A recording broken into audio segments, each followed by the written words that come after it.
In August 2002, ABC News was given unprecedented access to the New York Police Department. Walking into the unknown, it's always fun. For the next 16 months, 24 hours a day, 7 days a week, a team of journalists accompanied the NYPD into unpredictable and dangerous situations.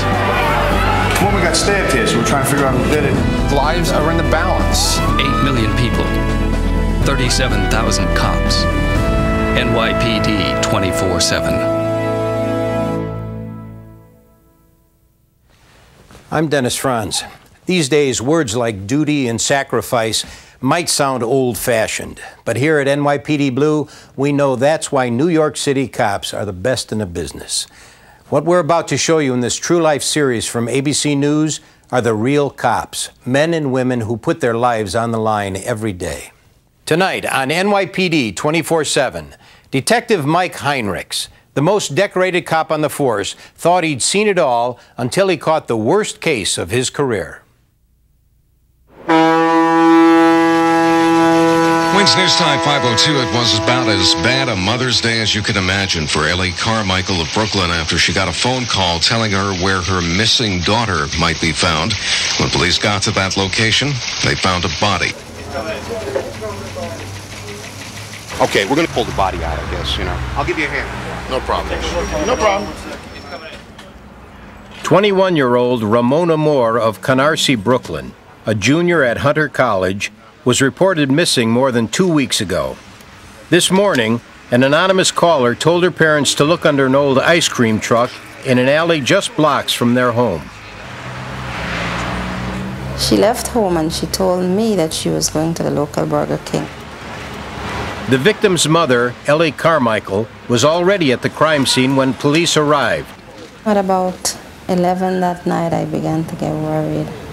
But I just thought she probably might have gone to a friend's house, even though it was unusual for her not to call. The body is found between a house and that old ice cream truck. Detective Mike Heinrichs of Brooklyn South Homicide is briefed by his partner, Sam Ortiz. Heinrichs, who has been shot twice in the line of duty, is the NYPD's most decorated cop. You're not going to like the scene. Well, you want to look at it, we can unzip it for you. This was the worst case I've ever been involved in. It was a gruesome find. The body was wrapped, it was tied at the feet and wrapped in a plastic bag, and being she had no clothes, it steps up your suspicion a little bit that there was some sort of sexual assault. You're starting to think, my God, this guy could have really did something horrible to this girl. To the heels or to the toes? No, to the heel. Okay, 5 feet, 3.5. It looks like it may have been smashed in. Her whole face is gone, between the maggots and everything else. Her name is Romona Moore. She's a 21-year-old student at Hunter College, and she disappeared April 24th. And Bill, what makes this even more mysterious is that the family, which had put up these missing posters, received a phone call telling them where they could find Romona Moore's body. The police are investigating that as well as they try and track down the person responsible for the killing. Detectives think Romona might have been killed here, in this deserted house right next to the alley where her corpse was dumped. Just see, it's the perfect scenario. You got the abandoned house, the body happens to be right there, Is there anything around where people been in here hanging, smoking crack or anything? It doesn't look that way. You poked around upstairs and around, it doesn't really look that way. I think, Mike, this is the perfect case for you. Think so? Right up your alley. I do good with these cases, this kind of cases. Absolutely, I know that's why. That's why I'm saying that.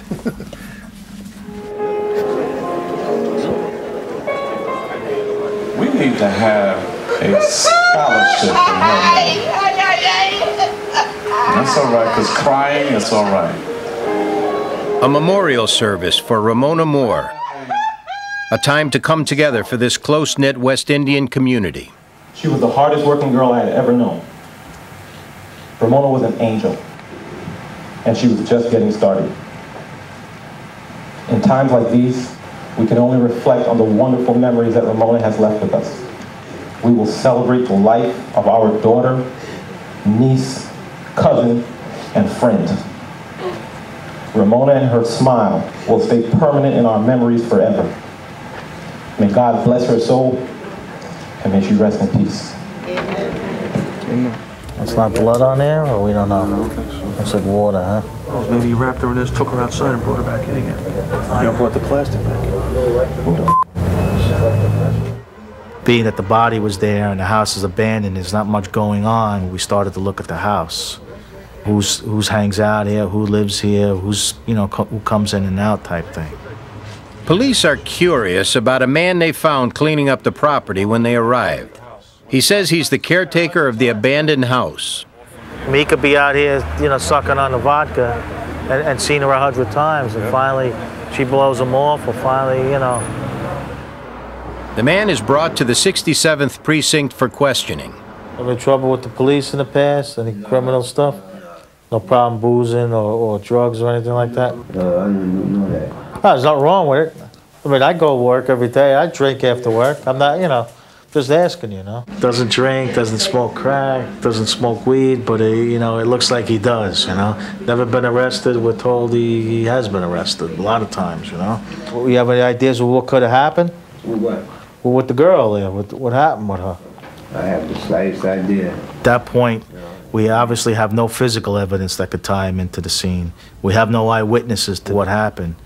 The only way we could find out if he did it is if he actually tells us he did it. But over the past couple of weeks, how many times do you say you were there? Maybe one time. In 14 days, you were only there once? If we could prove it happened inside, something's wrong with this guy. This car's going by there 24/7.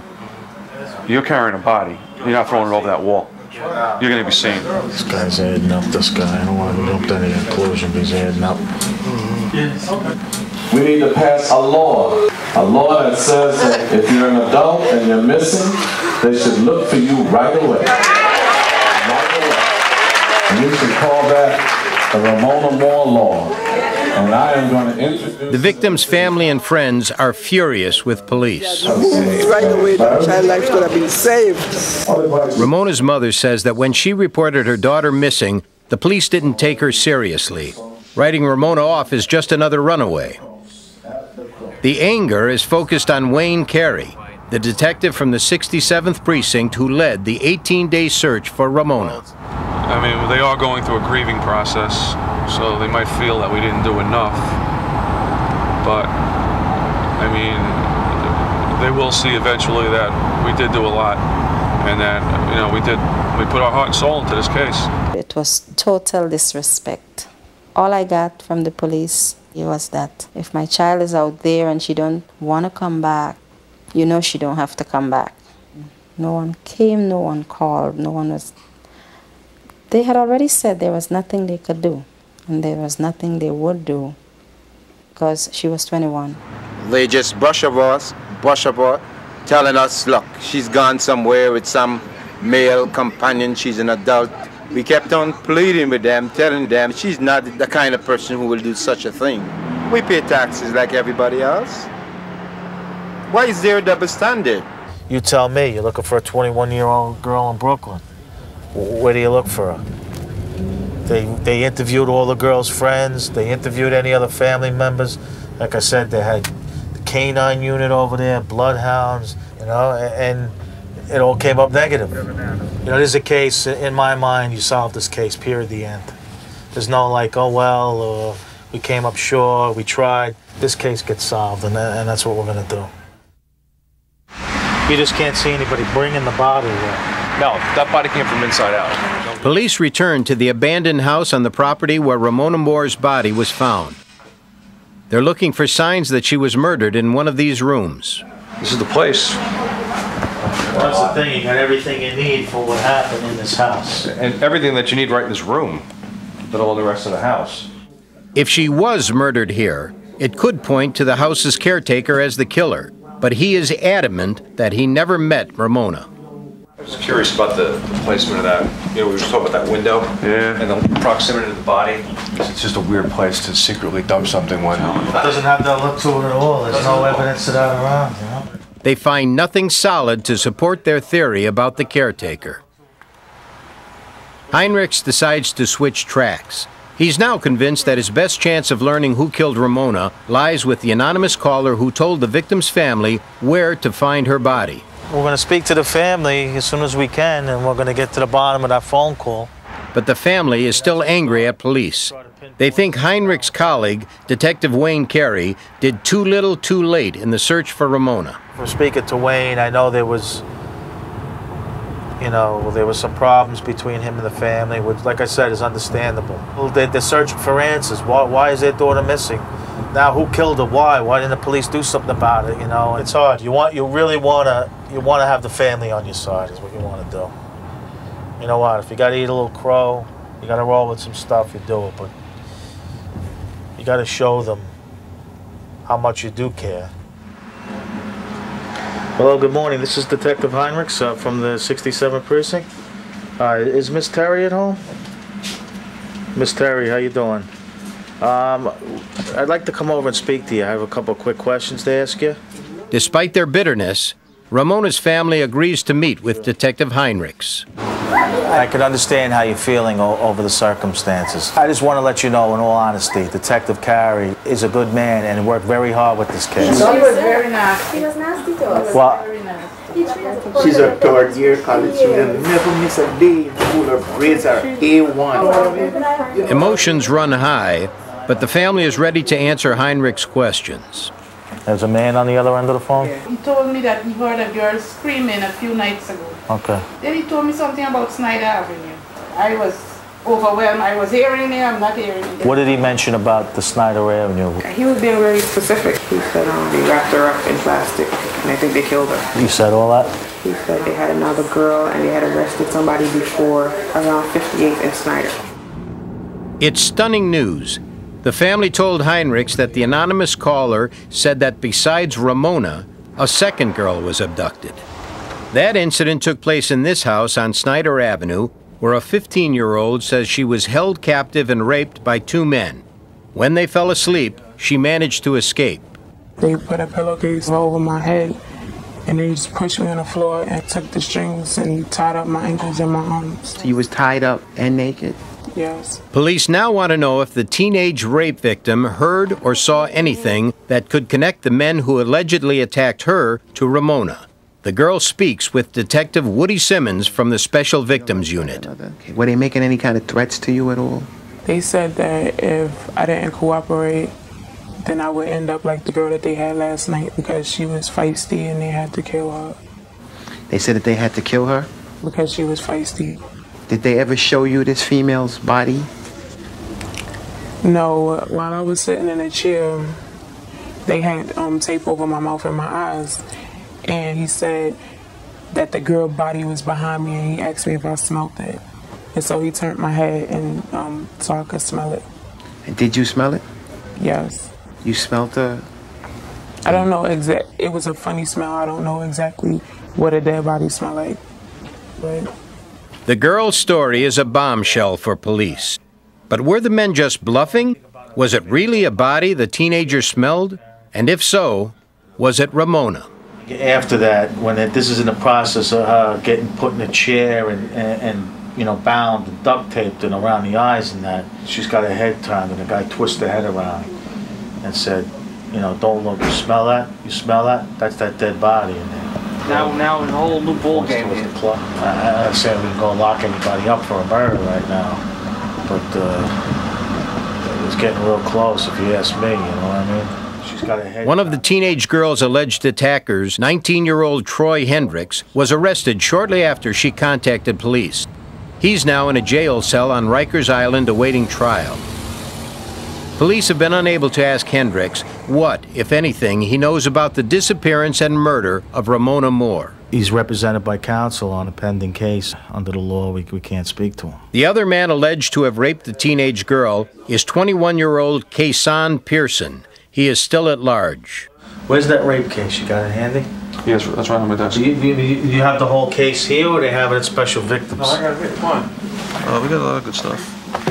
As he studies the evidence in the teenager's alleged rape, Heinrichs finds striking similarities to Ramona's case. There's the duct tape used to cut there's the shoelace. The girl in that case was duct taped and tied to the feet with shoelaces. Same thing as our DOA. Right. duct tape and shoelaces. We're thinking from the beginning, crackhead, crack rage, grab a girl, snatch her in the house, bang her out, and try to hide the body. I know. You told me it's 2 young kids snatching girls at random off the street and holding them hostage, raping and killing them. I think you're crazy. This happens in Idaho or some shit. Right. Lord, I ask that you will help us all to unite. I remember Romona and other people who, like her, had to go and leave our world and leave us with so much pain. At the site where Romona Moore's brutalized body was discovered, her mother and friends gather to mourn her and to call attention to what they claim is police indifference over the fate of a young black woman. Yeah, we have a petition.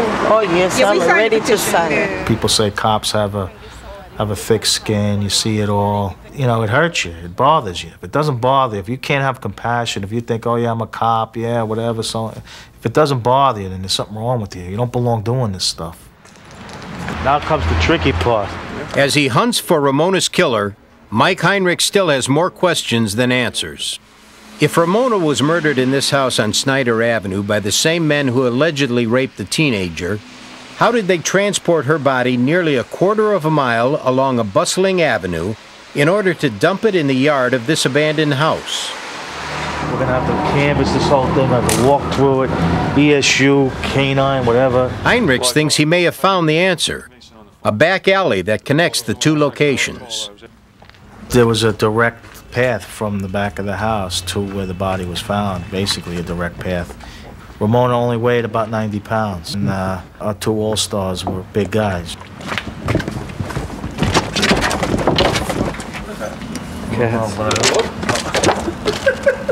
Jesus Christ. Fleeing perp guy. Stay there. Don't move. Who's in there? Would those injuries be somehow consistent if they took her out of the basement and somehow got her across the garage and dropped her from that fence? Heinrichs hopes the medical examiner will support his theory that whoever killed Romona dragged her corpse through this alley. What about in the front there? It looked almost like a bite wound. I processed it. Do you think it was a bite wound? Or? I can't say that I have teeth impressions there. Just this one looks semicircular, abraded, and the other one is a little bit less specific. The hand couldn't have been from dragging across the wall? The problem with the hand is that she's got these hemorrhages on the back of the hand, right? And right where the injury itself is, just sort of decompositional changes. I don't see any fresh so much decomp there that I can't tell you that there's fresh hemorrhage. 10 years ago, guys on crack could jump people on the street and just beat them to death, but this is something altogether different.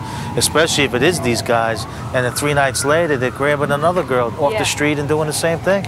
It's hard to believe, even for us, I was thinking about it all night. This is really a vicious murder, because this girl had to have struggled, to get those bruising. With the evidence now suggesting that Romona could have been murdered in the house on Snyder Avenue, police obtain a search warrant. Before they even go inside, police find what they think is evidence, a chain that could have been used to bind Romona. How that chain didn't wind up in that garbage truck. That was great. Somebody was definitely looking out for us. And caught in the chain, a blue shoelace. And she was wearing light blue Pumas when she was last seen. Detectives start their search in the basement, where the teenager says she was allegedly raped and held captive. So we're looking for any kind of evidence we get in here. Our DOA, her teeth were, our jaw was all shattered, so we're looking for teeth, blood, whatever we can find. Pictures on the wall degrading women, a lot of this gangster rap stuff. But these guys were off the hook. They were fantasizing about whatever. We need to find her hair here, like our victim. We gotta find her hair or blood. Something that we can prove it was her that was here.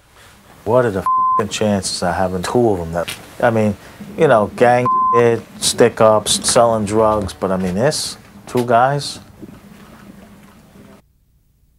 Detective Carey! Let's go! Detective Carey! Let's go! Detective Carey! Let's go! Friends and relatives of Romona Moore marched to the 67th Precinct to demand that Detective Wayne Carey be fired. Ramona! Justice for Ramona! They claim he did not take Ramona's mother seriously when she reported her 21-year-old daughter missing. If the complexion of Romona Moore was white, we would have gotten immediate treatment. How dare you say she's out partying? All black people don't hang out partying. If you wouldn't have had such a racist attitude, she would have been alive today. She would have been alive today. You standing there, you sent 50 officers to Ramona's funeral. Not one officer looked for her. Not one. All we wanted you to do was look. Look for her. She was right there. Look for her. Her mother's only child. Her only child. That's all she had. Shame! Detective Carey must go. Detective Carey must go. Detective Carey must go. It's one side of the story. That's for damn sure. You know, I try to do the best I can. And, you know, there's always going to be someone that's going to second guess you. But I can honestly say I tried my best. At the house on Snyder Avenue, where detectives suspect the Hunter College student was imprisoned and murdered, police continue to comb the property for evidence. But even before police find anything definitive, their suspicions are bolstered by a young man who lives across the street. It started to bother me. Every time I go to sleep, I'll see the girl's face. So it's like it was somebody just telling me to help, you know what I mean? After hesitating for days, Raimundo told police about what he saw when he dropped in on his friend and neighbor, Troy Hendricks. He was telling me a whole bunch of nonsense about he had some girl in the basement, but I didn't believe it. Then after that, he said, say what's up. Say what's up, and he lifted up the cover and I saw this female laying there. Yeah, she had a little bruise. She had bruise on one of her hand and one of her feet. She had bandages on one of her hand and one of her feet. And she was bleeding from the middle of her face, and one of her eyes was swollen. I couldn't believe what I was seeing. Yo, it hurt in my head, it hurt in my stomach. I couldn't even think straight. Raimundo knows Troy from growing up, so he goes across to see Troy, who's in the house alone, and with case on. They go down to the basement and they see the girl in a chair with a chain around her neck, bound to the chair. Raimundo walks up to him, and Troy and Kason are boasting to him how they f***ed this girl up, and he doesn't believe him. So they both pick up their shirts and show him blood-stained T-shirts that had blood all over them. And at this point, he's still in disbelief, and they bring him down in the basement and show her. He's basically Romona's saying that there's not a whole lot of conversation beyond that we snatched her up and beat her up and we're basically what his words were f***ing with her downstairs, and then they get her down there and they make her describe the whole events to Raimundo. They describe her laying in that room, the storage room, in a fetal position, hands bound behind her, chain around her neck and her shoulders. You said they sawed right. He's saying hands. So those are Raimundo's exact words. Sawed her hands and feet. She had a slit. Troy or Kason sawed her hands and feet. Right. Yeah. Troy tells the victim, tell him why we did this. And she says they did it for fun, to Raimundo. Then he turns around and says, well, what's the difference between us, meaning Troy and Kason, and Raimundo? And she's looking at Raimundo saying, I think he's a nice guy, meaning Raimundo, and I believe he's going to help me. Girl was here for 2 full days. But she was wrong. Raimundo did too little too late. Cigarette burns on her eyelids, sodomy, everything he said. Police are now certain that this basement is where Ramona Moore met her end. The spot I tested, probably all this in here. It's all blood. See it? Probably just mopped it up quick, right? He didn't do a good job, that's for sure. I could see it with my eye. I mean, it's... There's a saw there. I mean, the saw's laying right there. They cut her fingers off with it. They sliced up her fingers with it. Yeah, saw, hammer, all vice grip, chisel. I think you get your murder weapon. You can see there's blood on it. I don't know if it was rust or it was blood. That's why I wanted to test it, but yeah. It definitely came back with a positive result. It shattered her jaw completely, almost knocked it off, off her head. That's more than likely. Yeah. We'll send it in and maybe they can match it up. So. There's blood all over the floor in that back room. Yep, they just tested it now. You know what happened, you know? They weren't building birdhouses in the basement. They had a hammer and a saw, and they used it on Romona. Well, all of us were starting to feel sick. Getting killed is one thing, but when you start to think what could have happened to this girl, what did happen, all of us have worked hundreds and hundreds of cases and never seen anything this horrible. Troy Hendricks' bedroom is in the basement. His grandmother lives upstairs. Hello, miss. Hi, Miss Wallace. We're back. Do you know if Troy was home during the weekend? Yes, he was. He was home. What's going on? Something terrible happened in this home during that weekend. In this home? Yes, it did. That's why I'm asking you if you heard anything at all to help us. I didn't hear anything. I mean, he doesn't make any noise. Was any of his friends around during the weekend? He always has people around. Well, who does he have around? Oh, I don't know. I don't know his friends' names. I don't know their names. You have any girlfriends? He has a lot of girls calling. I don't know girlfriends. He brings girls here, or does he spend any time with girls here? There was a girl here. Okay. Are you talking about the one that woke you up that night? Yeah. I asked her if she could please help me and if she could open up the door. And she said no. It was not Ramona, but this teenager, the other alleged victim, that woke the grandmother. She says she was trying to escape after her captors had passed out from drinking. You told her what was happening to you? Yes. You told her she helped you, she said no?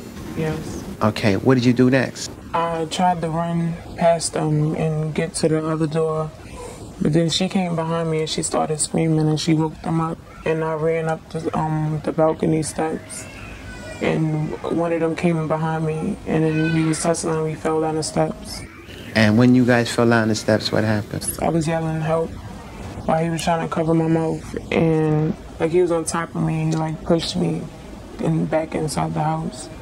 Does anybody else stay down or spend any time down in the basement where Troy's place is? No, I sleep down there.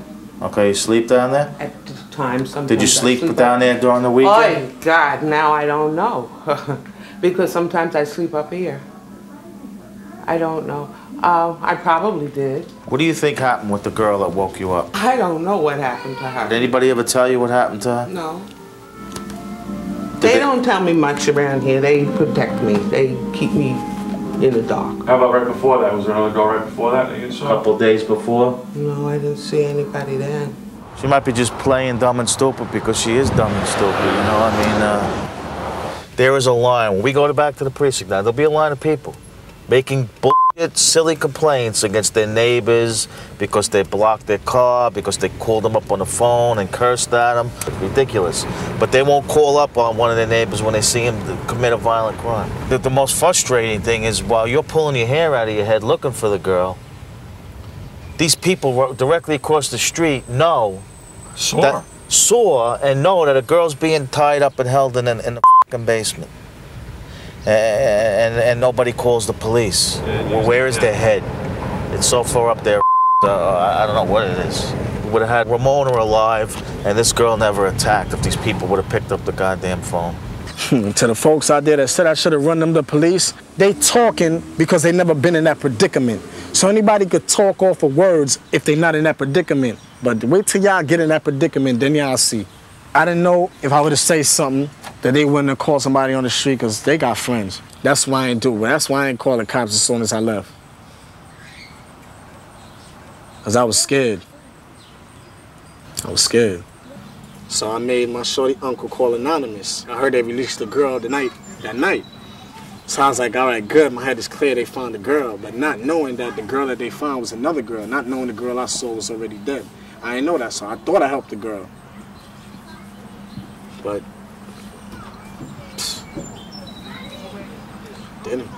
On May 10th, the body of Romona Moore was found dumped alongside an abandoned house, sexually assaulted and murdered. She had been brutally beaten about the face, head, and chest. We are seeking the public's assistance in locating Kason Pearson, a male black, 21 years of age, 5'11", 160 pounds. So the gig's up now. Now the hunt's on. With his alleged accomplice already behind bars, Kason Pearson is now the target of one of the NYPD's most intensive manhunts. At this point, there's no more pussyfooting around. There's nobody inquiring. We're looking to see who it is. It's like he's a murderer. I'll go He's there. a rapist. Take Mike. Let's do it. Yeah, so we have some guys out there banging around the neighborhoods, hitting some more spots, trying to get a positive line on them, or maybe spotting them on the street. You know, it keeps you going, keeps your adrenaline going, you know? Especially a guy like this, you want this guy and you want him as soon as you can. This case is probably going to be one of those ones that, I'll probably think about for the rest of my life, That's it. It's a rough one, but, this guy's got to go and we got to get him,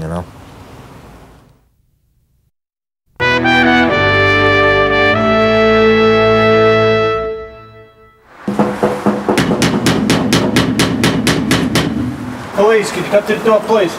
We're hitting a couple of locations looking for Mr. Pearson over here. The manhunt for Romona Moore's alleged abductor and killer, Kason Pearson, swings into full gear. Now we're like, everybody's pumped up. We got to get this guy. For all we know, he may have another girl in his basement somewhere else. Police hit dozens of addresses in Brooklyn and Queens. We have a right to know what y'all coming to ask us about. Well, we're looking to talk to him. He was involved in something. Recently? Yeah. 93. 1993 Bergen, let's go. 1993 Bergen? There's a law that you're supposed to have your address on the front of your door. God forbid people follow it. Yeah. There's supposed to be two guys in the basement. We're gonna go down and poke around. Police. Please. I'm not getting up my back. Can you come back to speak to us? He not related to me. You got the wrong. You got the who he wrong is? house. No, hell no. What time is it anyway? 12. It's 12. Unfortunately, we work 24 hours a day. You got the wrong house. No, so that's how my name is spelled, but I don't know this guy. You don't know who he is? Hell no. If I did, I don't even know if I would say anything, but I don't know her. She was honest. She said, even if I knew him, I wouldn't tell you. Yeah, how about that? You didn't hear her say that? Yeah. If I did know him, I don't think I'd tell you. I don't know. So that's it. Beaten men. A whole lot of nothing we got. You eliminated all those addresses anyway. Well, if you got nothing, we got nothing. Just when detectives think they're at a dead end, they get a tip that Kason Pearson has left the city and is hiding out at his brother's house in Albany, New York. Wherever he had contact with the police up there. At the headquarters of the Albany PD, detectives Heinrichs and Carey learn that Kason Pearson has been arrested in this city before on drug charges. Now, how long ago was that again? That photograph's from 2000. We're more than happy to accommodate you and do what you have to do to get this. What kind of areas do you know if he could bang around with a couple other young guys from the neighborhood, His brother, who we had dealings with before, he was, pretty decent sized drug dealer up here.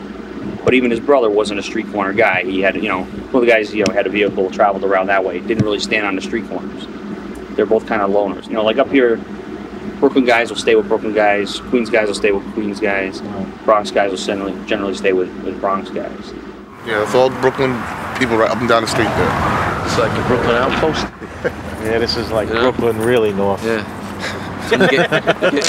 As night falls, police move in on Kason's brother's house, where they think the fugitive is hiding. Hello. Hi, how you doing? We're already police. Can we come and talk to you for a minute? That's our payoff, to go put handcuffs on this guy. We're hoping this is it. We put an end to his running and we bring him in. But Kason is not here, and his sister-in-law says she hasn't seen him in months, stating that she is now separated from his brother. Yeah. She also tells police she has a good idea where Kason is hiding. She has his birth certificate, his social security card, and his some other type of ID. And she said he's been asking for it down in Queens. And then just 2 weeks ago, they sent him an email saying send it to Georgia. The sister-in-law says she thinks he's hiding with his girlfriend in Atlanta, the same woman she said he allegedly assaulted when the couple stayed with her last summer. He tried to stab her with a goddamn knife, but he was punching her in the face and she grabbed the knife and he gonna grab her hand and take the knife and point it at her. He was mad drunk.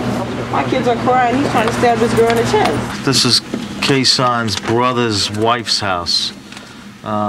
His wife is no fan of Kason or her husband. Apparently there was an abusive relationship on here. This woman went as far as to say that Kason's brother had beaten and raped her on several occasions. The police now have Kason's vital personal documents, the ones he asked his sister-in-law to send to his girlfriend in Georgia. He's got his GED. Go anywhere with that. Where was he born? St. Mary's Hospital, Brooklyn.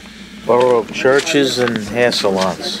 Turns out it wasn't the greatest trip in the world, right? No. Well, it is a great trip because now we know where we're going. I'm sort of convinced. A week ago, email, get his down there for what? It's got to be. We gotta get on a plane. The Burrow jet.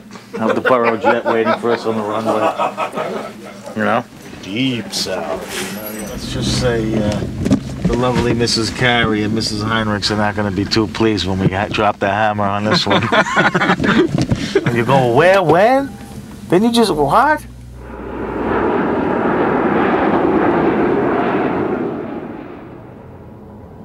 You really can't wait with these things. You can't go home and say, oh, I'll take the weekend off and come back on Monday. Once you get information like this, a lot of things can happen. But we have to make a move. Detectives Heinrichs and Carey have no jurisdiction to make an arrest in Georgia. The local police will be in charge of raiding the house where the alleged killer and his girlfriend are thought to be hiding. The guy we're looking for, Black. Yep. Booker's inside the apartment right next door. Okay. He thinks he hears something in the apartment. There was a young black male came up, probably 16, 17 years old. Right. Knocked on the door, nobody answered. Yeah, if he's home by himself, he's probably afraid to answer the door. Yeah, that's fucking dude. He had her in the house. She was alive for 3 days, chained up to a chair as this was going on.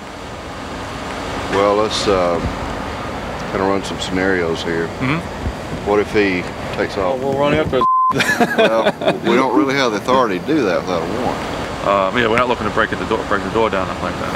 I understand it's a pretty brutal Yeah, it's pretty murder. bad, right? Yeah, so it's a rape. We have a rape for him and a murder also. So yeah, 2 days apart from each other. whatever we can do, we're here for you. Okay, that's great. Yeah, all right, hopefully he doesn't bolt on us. And we can make sure that nobody's going to climb out any of the windows, and we'll put people in front and back. And he's not going to run out if he sees 4 people at the back and 4 people at the front. I mean, he's just not going to run out. But after all the preparation, police come up empty once again. There is no sign of Kason Pearson, and his girlfriend swears she hasn't heard from him in weeks. That was more devastating than Albany because it's like, now what? We got nothing now. Yeah, I really thought he was going to be in there tonight. I thought that email was a home run. Nah, I'm disappointed and I'm shot down, you know, in all honesty. I'm exhausted. Wayne's exhausted. We're all exhausted, you know. And we're running for a week straight, basically, and we had a couple things to pump us up, and now it's a little bit of a letdown. Yeah, sleep would be nice. Sitting home, actually at a table. Like to sit at a table and actually eat, you know? Instead of walking around with a slice of pizza or a chicken wing, I like to sit at a table, you know, my wife and kids, and or even these slugs. Detectives were hoping the flight back to New York would be a chance to rest, but even this failed to go as planned. They introduced us to the Sky Marshals. They told us they may have a situation on board. You know what they tell us? 3 Middle Eastern guys, one-way tickets, paid cash for it. Air Marshal said, lay low if something happens. Believe that?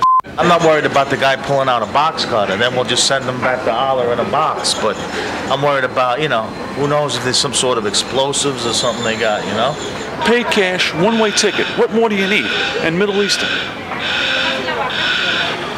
I don't give a shit about this profiling crap or not.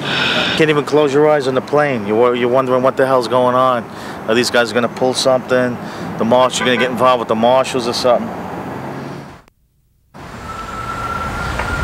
For 2 weeks, there are no fresh leads on Kason Pearson's whereabouts. So we got the Georgia guys looking out for that. We got the Albany guys looking out for that. We got Queens going. We got the guys out here looking, waiting for a tip or hopefully some sort of break, you know? And sure enough, they get it. Friends of Kason Pearson's are disgusted by the crime. They give police an address in Yonkers where they are certain the fugitive is hiding. But once they learned that it was a brutal, you know, rape, abduction, torture, they were like, all right, let's go, I'll take you right to him, which is like never happens.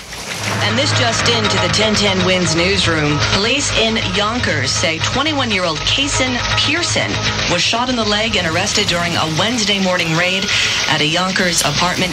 You want to say anything? I'm not a rapist. How about that? He wanted the cops to kill him.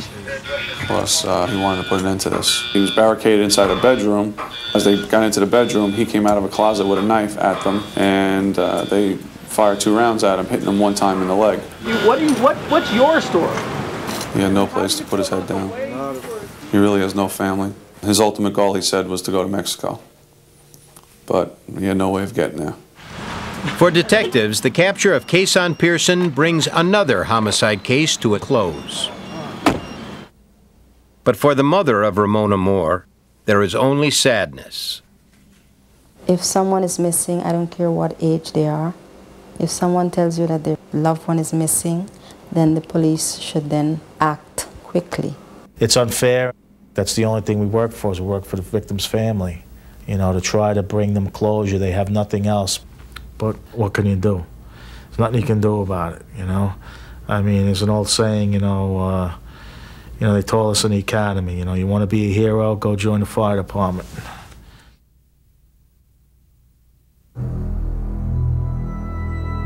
Troy Hendricks and Kason Pearson, the two men charged with Romona Moore's murder, will face trial later this year.